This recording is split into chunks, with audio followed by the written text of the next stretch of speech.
Hi, Keketo. Thanks so much for your question. Now, we need to know our cube roots in order to answer this particular question, because what they're asking us is to find the cube root of each of these numbers and to state whether it's rational or irrational.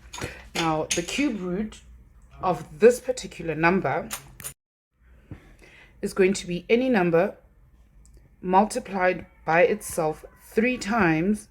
That will give us 81. So we can think quickly. Think of a number that we could possibly find that when multiplied by itself 3 times will give us 81. And honestly, I don't think I can find any number. So I don't think this one is going to be an answer to what we're looking for.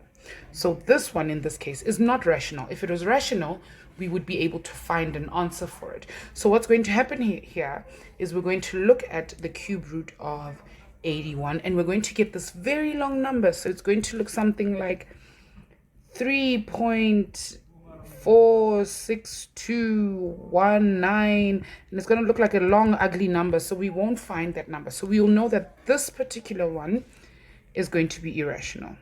Right. So the answer for the first one is that it's irrational because we can't really find the cube root.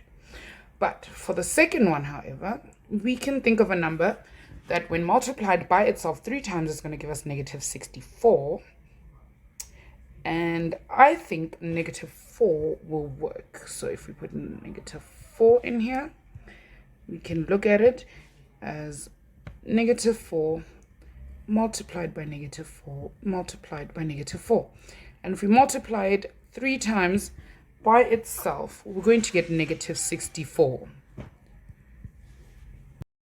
So in this case, because we can find an answer for the square root or the cube root of negative 64, we can say that this number is rational.